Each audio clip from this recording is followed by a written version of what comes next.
Assalamualaikum warahmatullahi wabarakatuh.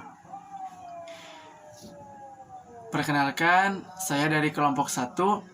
Saya dan teman-teman akan menjelaskan materi tentang kasus pelanggaran hak dan pengingkaran kewajiban dengan anggota Ina Lisnawati, Nia Nurfadilah, Ii Kartini, dan saya Apip Mulyadi. Langsung saja ke materi, yaitu makna hak dan kewajiban warga negara yang akan disampaikan oleh saudari Ina Lisnawati. Saya di sini akan mempresentasikan tentang kasus pelanggaran hak dan kewajiban warga negara. A. Makna kewajiban warga negara. Hak warga negara adalah hak yang melekat pada diri setiap orang yang secara sah menjadi warga negara dari suatu negara.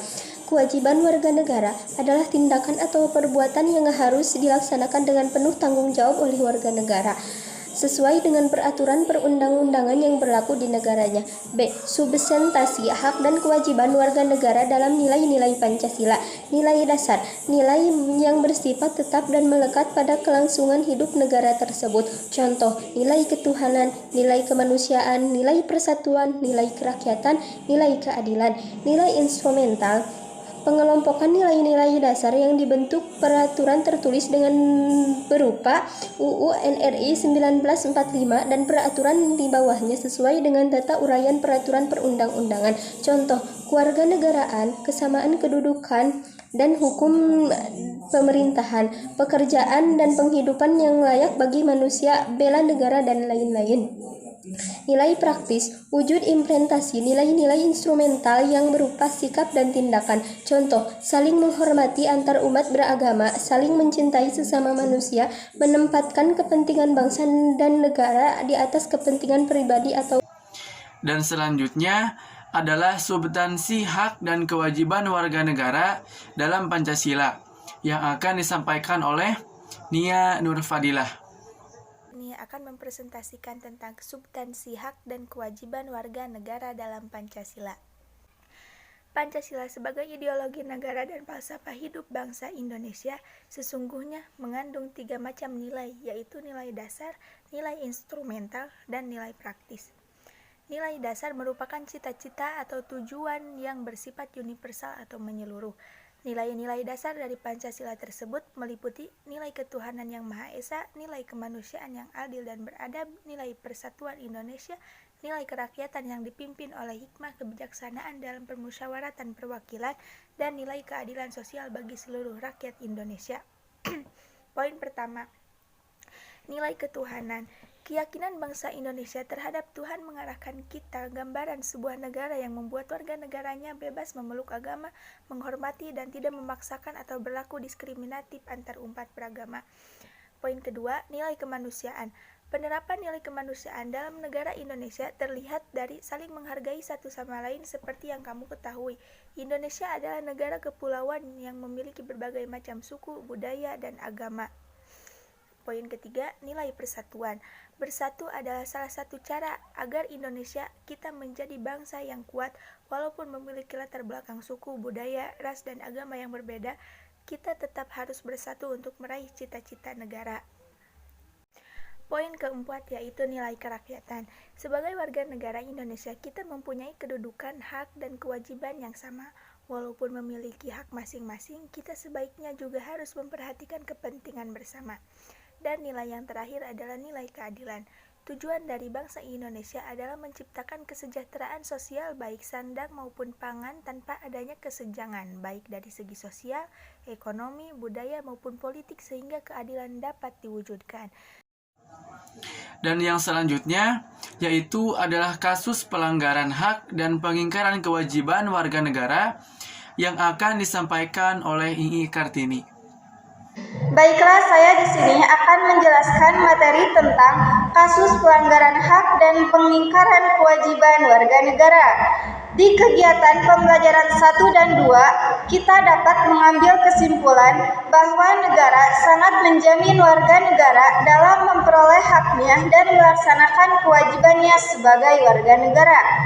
Namun, pada kenyataannya, hampir setiap hari kita mendengar bahkan menyaksikan masih banyak pelanggaran-pelanggaran terhadap hak dan kewajiban warga negara.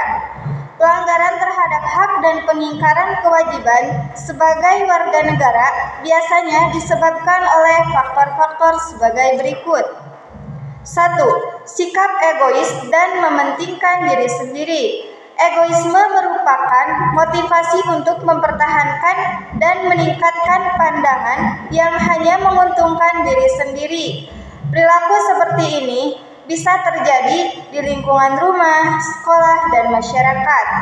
2. Kesadaran berbangsa dan bernegara yang rendah.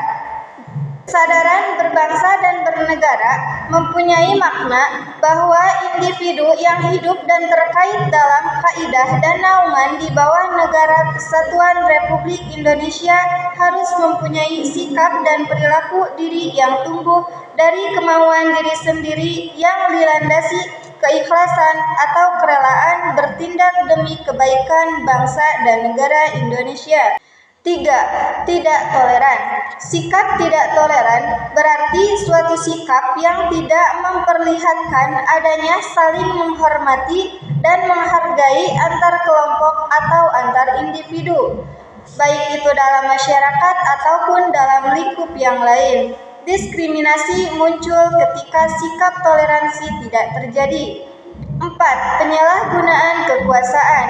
Penyimpangan dalam jabatan adalah salah satu tindakan yang melanggar hukum. Penyalahgunaan kekuasaan juga berarti seseorang menggunakan kekuatan yang mereka miliki untuk keuntungan pribadi mereka. Berikut ini beberapa contoh pelanggaran hak warga negara menurut undang-undang, yaitu sebagai berikut. 1.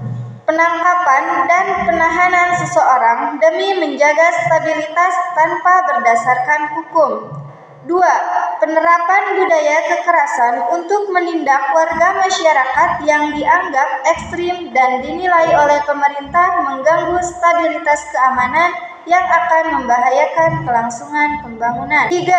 Pembungkaman kebebasan pers dengan cara pencabutan SIUPP atau Surat Izin Usaha Penerbitan Pers, khususnya terhadap pers yang dinilai mengkritisi kebijakan pemerintah dengan alasan mengganggu stabilitas keamanan.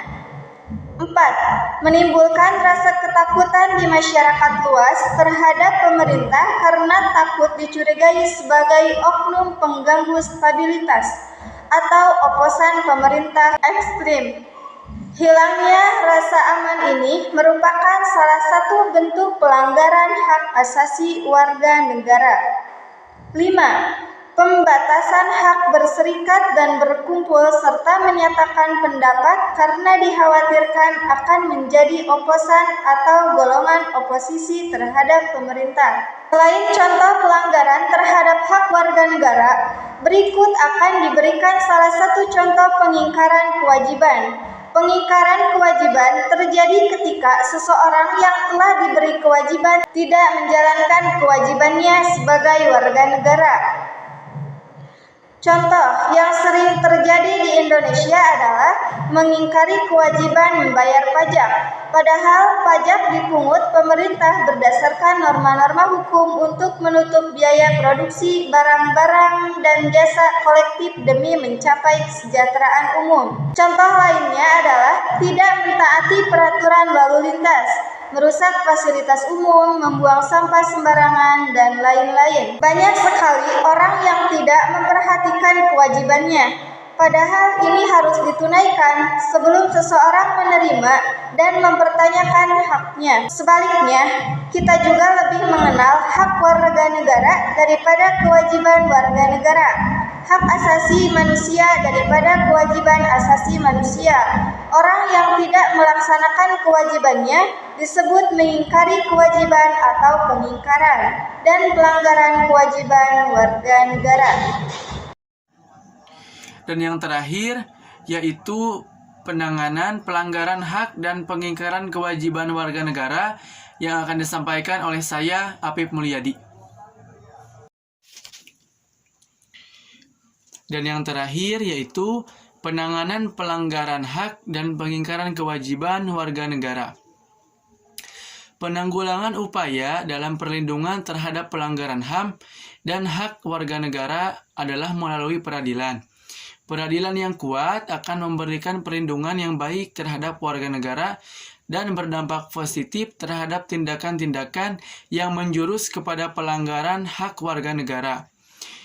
Di setiap kabupaten kota harus ada pengadilan HAM yang mengurusi hak warga negara. Para penyidik akan mencari bukti-bukti yang kuat tentang pelanggaran hak warga negara tersebut. Hal tersebut sesuai amanah Undang-Undang Nomor 26 Tahun 2000 tentang Pengadilan Hak Asasi Manusia. Selain upaya terhadap pelanggaran hak warga negara, pengingkaran terhadap kewajiban pun tidak boleh dibiarkan, harus segera diatasi. Ada dua cara yang bisa dilakukan. Yang pertama, cara preventif, dan cara yang kedua adalah represif. Cara yang pertama, cara preventif adalah upaya yang dilakukan untuk mencegah terjadinya pengingkaran kewajiban sebelum pengingkaran kewajiban itu terjadi. Antara lain, dapat dilakukan melalui proses pendidikan, tulisan, spanduk, dan iklan layanan masyarakat. Dan yang kedua, yaitu cara represif, adalah suatu tindakan aktif yang dilakukan pihak berwajib pada saat pengingkaran kewajiban terjadi agar pengingkaran itu tidak terulang kembali. Misalnya dalam memberlakukan denda bagi mereka yang parkir di jalan umum tidak pada tempat parkir yang ditentukan. Tapi upaya tersebut tidak akan berjalan dengan baik tanpa adanya kesadaran dan tingkah laku atau sikap yang baik dari warga negara. Berikut ini contoh sikap positif untuk menjadi warga negara yang baik adalah: 1. Rasa hormat dan tanggung jawab. 2. Bersikap kritis. 3. Mau berdiskusi dan berdialog. 4. Bersifat terbuka. 5. Rasional dan jujur.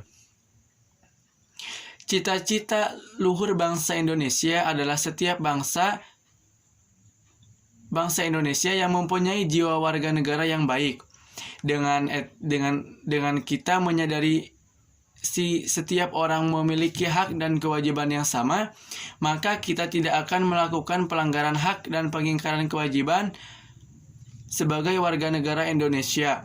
Karena baik dan buruknya kualitas suatu negara tergantung pada